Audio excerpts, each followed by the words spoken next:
For this exercise, we are going to need a couple of pattern pieces, and I've got them already cut out. So you will need to cut 2 of these. So what I did was I just laid out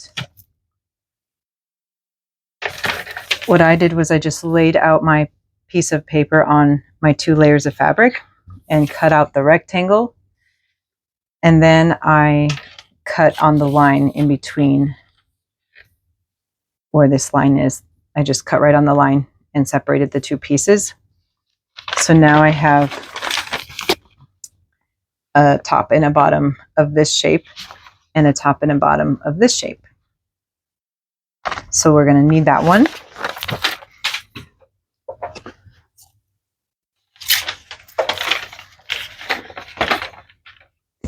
And we will need this one that looks like a moon.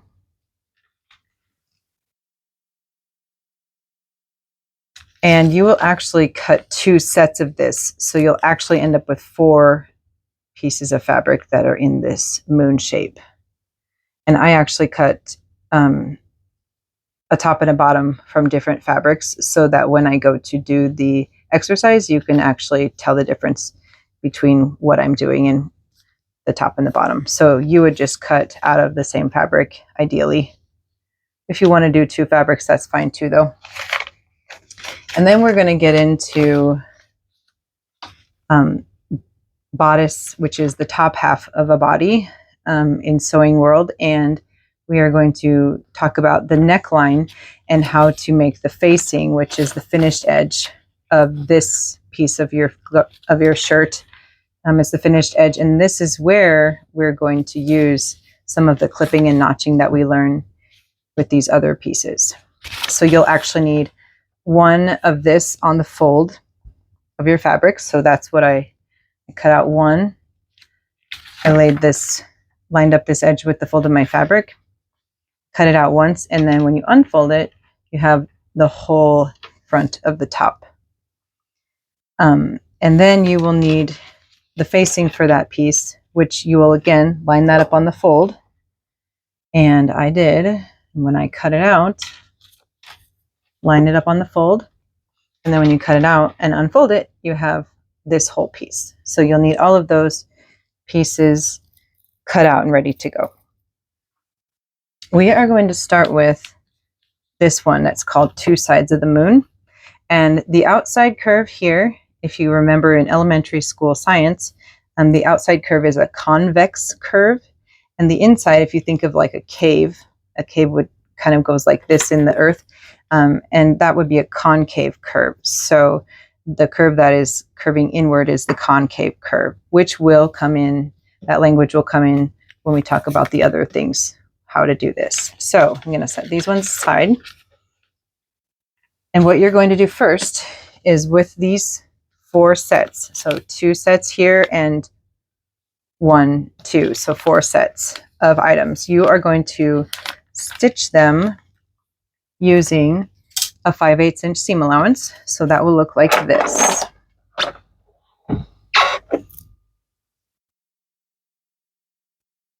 On my machine, my 5/8 inch seam allowance line is right here. So I'm going to keep the edge of my fabric on that edge. So what I'm going to do with 2 of these moons is place them right side together, which I need to actually switch these. I'm going to put different fabrics together here.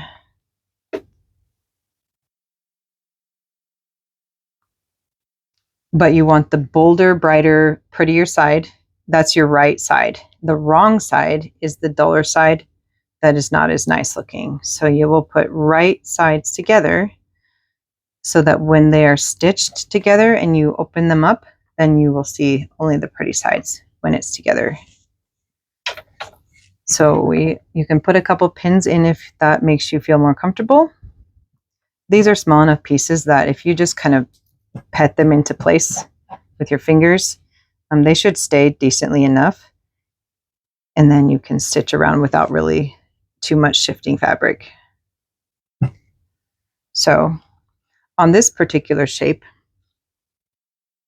we are going to sew one of these sets we're going to sew the 5/8 inch seam allowance on the concave side of the fabric.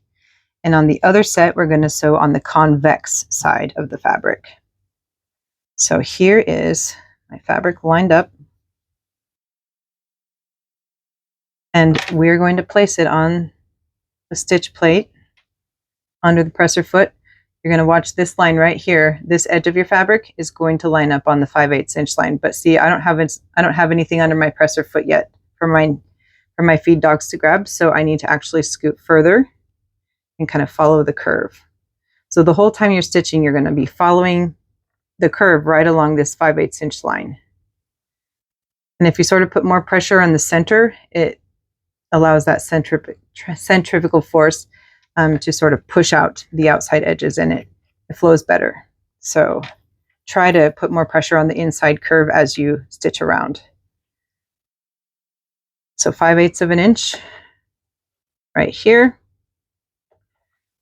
And I'm going to reverse at the starting and the stop so I have a nice secure seam.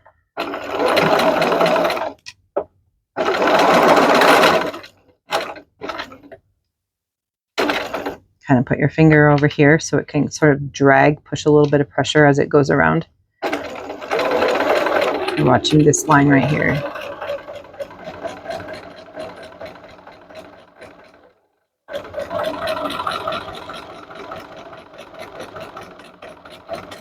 Oops, I'm not going 5/8 right now.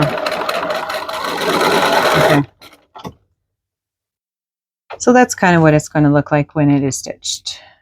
Just the outside curve on this one.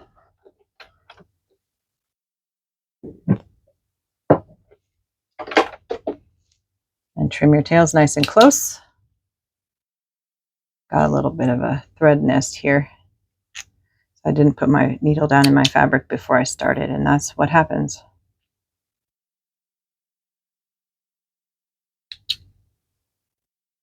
Okay, so then we're going to set that one aside for now. 5/8 of an inch on the concave curve now for this set. So same thing, we're going to look at the 5/8 inch seam allowance and keep pushing along until we get enough under our presser foot for our feed dog to grab. And then we're going to reverse at the starting and the stopping again. Watch this line, and you kind of help this kind of pull more pressure on the inside curve now here so that it can follow along right here.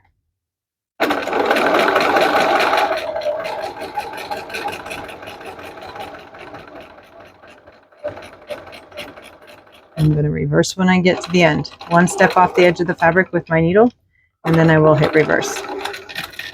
So one step off and back. Okay, trim my tails.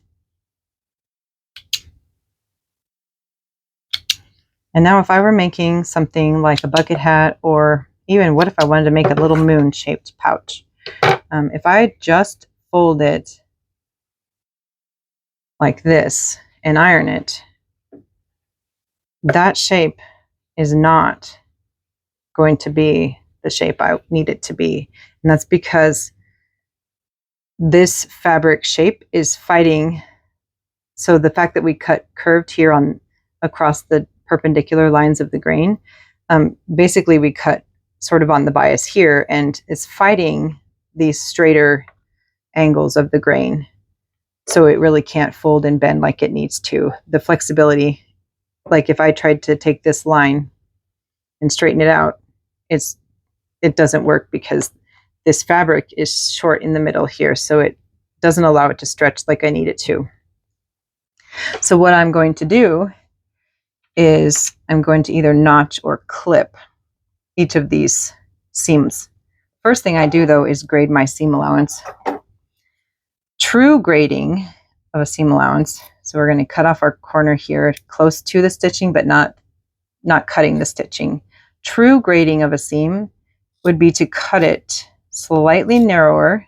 One of the seam allowances would be narrower than the other, so we would go around like this on the top fabric. You want to stay about 3/8 of an inch or so away from the stitching. I'm going to trim my corner this way. And then we would also go through and trim this one a little bit wider than the previous one that we trimmed. That sort of helps it taper off instead of just step down when you have the bulk of the seam allowance inside your work. So I think I instructed the students, though, to just cut it all the same. So if yours is like that, that's perfectly fine. So what we want to think, though, is when we fold this fabric around, basically, we need this curve to spread out. So how we accomplish that is by clipping the seam allowance. So that if you take the very tip of your scissors, like the last inch to half an inch of your scissors, and you go to the stitching, but not through the stitching. So about that close to the seam line that you just made. And then you want to go about, depending on how tight this curve is, you would go closer together for a really tight curve. Then you can go a little bit further spaced out with your clips on a wider curve. So for this type of curve, I would probably go about every 3/8 of an inch to a half an inch and just clip. And honestly, if you want to make it faster, what you can do is put the tip of your blade, the bottom blade on the table, and then just go like this. And that just sort of helps you control it a little bit better. It's really tempting. You would think it would be faster to go like this around. But sometimes, you might slip and accidentally close them all the way. And so you don't want to accidentally cut past where your goal is. So if you just keep your scissors at the very tip, and that's all you're opening, the risk of accidentally cutting more than you wanted to is pretty low. Then we're going to trim this just a little bit more so that there's less bulk in this corner, but our seam is still secure. And the same thing with this one. We want to kind of grade our corners down. Okay, so then you'll have these little fringy looking things. And now if I go to spread out, have you ever eaten a watermelon wedge and you spread out the rest of the rind to sort of eat in the middle? Well, these clips actually help you to spread out this fabric in the way that it needs to be. So now there's space. We're allowing this space between the fabric, and that is actually going to help us when we go to turn this, and it's actually going to be the shape we wanted it to be in the end.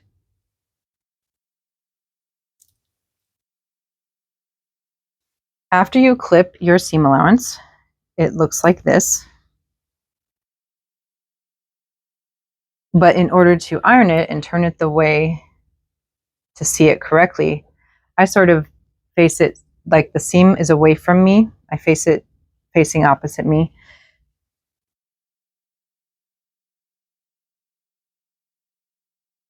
And if you just open the one layer, sort of think like you're peeking under a car hood, and then you just take the very tip of your iron and you just very, very carefully go over this seam here, but then the tip of your iron is actually going to go over the seam allowance a little bit on this side. You don't want to go over the entire thing because this is what happens. So you're trying to maintain the flexibility that you just created with those clips, but also you don't want to misshape the rest of the work that you're trying to create that shape. So you just want to just creep over about maybe an inch at the most past your seam there. And what that's doing is that is pushing your seam allowance to one direction. So if we look on this side, our seam allowance is all this direction, all facing this way. And it's not quite laying the way we want it to yet. So what we're going to do now is sort of how we grabbed that before and sort of opened up that watermelon rind. We're going to now use that thread, that seam line that we made, and just kind of clothesline it. Use it like a clothesline and flip over that fabric onto the fold. And the idea here, you can use your fingernail to sort of temporarily press it until you put your iron down. But the idea here is you want this seam to be nice and flat. You don't want it to look like like you can see, you don't want it to be like you can see a little V here. You want this to be a nice flat open seam first. And then when you put it over the clothesline here and bend it, you really should only be able to see this fabric on this side and this fabric on this side. You shouldn't see a little bit of one peeking out like this. So once you kind of roll it around with your finger, and then you can finger press it and then come back with the iron and make that crease a little more permanent with the heat and steam. So you just kind of hold it down with the iron on this end. I'm steaming up my camera. Hold it down in this end, and then you sort of pull, like stick your finger in here along the seam, the stitching, and kind of pull it away from the iron, and that creates that tension that will allow it to fold over the stitching, and it will be folded evenly on both sides, and you really won't see one side or the other. And then you can double check and put it on, flip it over and do it again. That really gets a nice flat look.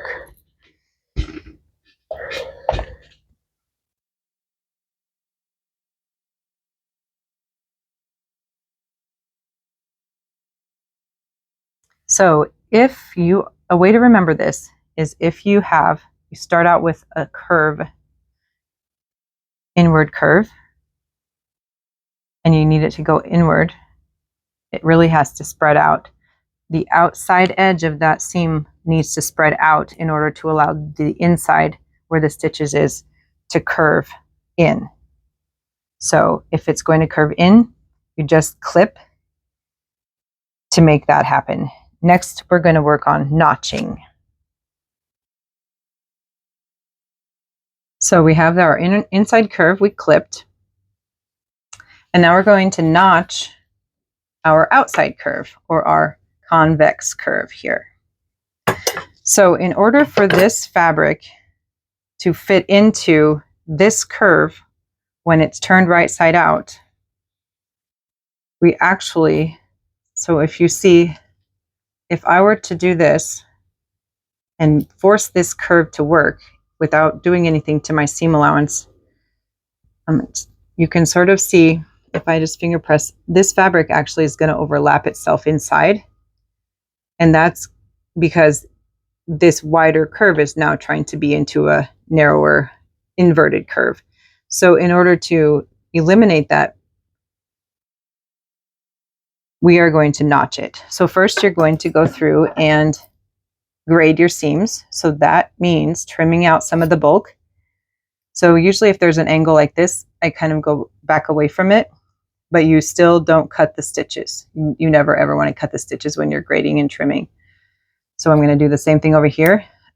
My curve is going this way, so I'm going to go this way with my trimming. And now I'm just going to do, I know before in the other one I did like one seam allowance slightly wider than the other, which is true grading of your seam. But I am just going to go both of them the same width, just to make it faster. And you don't really want to trim it much closer than 1/4 of an inch seam allowance, because if you get too close to your stitches, there's nothing for your stitches to hold on to. You need a little bit of fabric back here on the other side. So what we're going to do now to notch it, again, we're just going to use this part of our scissors. We're not going to open them and try and control them with that whole cut. So just the very tip, and you're going to cut little triangles out this time. You're going to go near the seam, near the stitches, but not through them. So you just kind of pull out these little triangles. And again, the tighter the curve, the closer you would do these. But for this type of a curve, this is about right for distance. You never want to go too close to your stitches though. You're just trying to trim some of this bulk on the outside of this curve, so that when it needs to go fit into the inside curve, it can.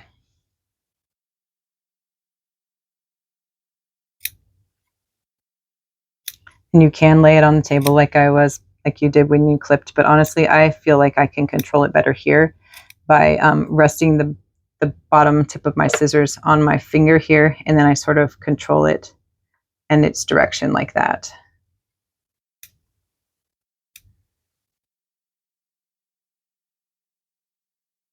So resting, controlling, and then use these two fingers to move the fabric into the scissors rather than moving the scissors into the fabric. Meanwhile, your bottom finger is supporting your scissors and controlling them. Sometimes they don't come out exactly, so you just pull them out like a tooth, like a toddler tooth or something. Okay, so then you'll get these little triangles out. And then we're going to do the same thing with the iron that we just did on the other one.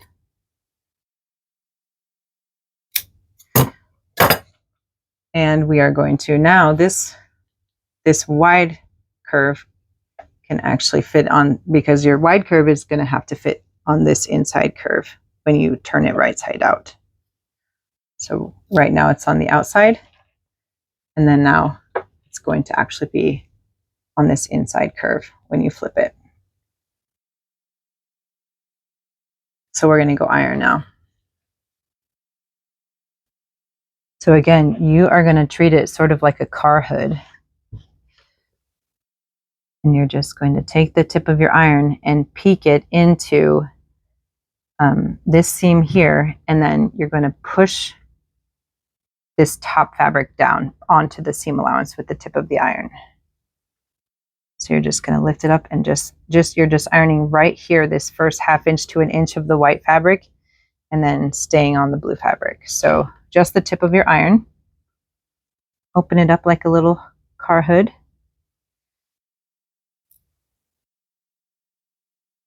And just go right over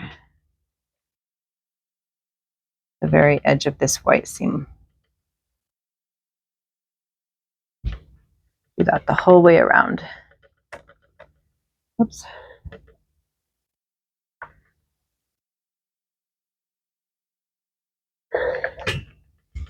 And then you're going to do the same thing you did before, where you're going to put your fingers inside here.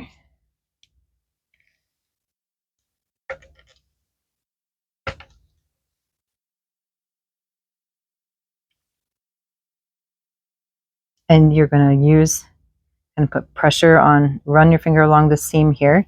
And at the same time, you're going to hold this thread, that seam that you made, and then you're just going to push it out. And then you run your finger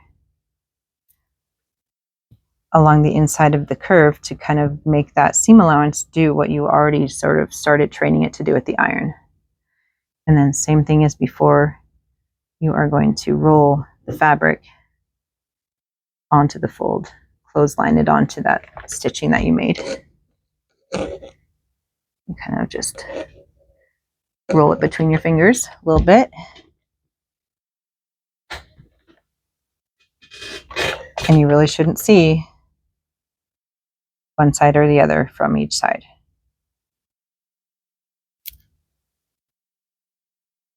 Just kind of push it and roll it.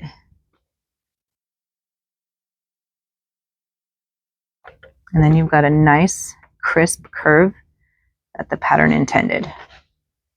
This would be an example of like maybe a Peter Pan collar on a blouse. So you really should not be able to see either side. You shouldn't be able to see the opposite side. And also, this should be a smooth curve. It shouldn't be bumpy because you stitched it smoothly. So if it's bumpy after the ironing process, you might need another notch put in. So then remember how those notches, that seam allowance was out here on the outside of the curve. Now it's on the inside of that curve. And so in order to fit that, we had to, so before when we notched it, there were spaces. And then when we're inside, there really aren't many spaces. The spaces are much smaller because those seam allowances are closer together, but they're not overlapping. So you're having a nice smooth curve there.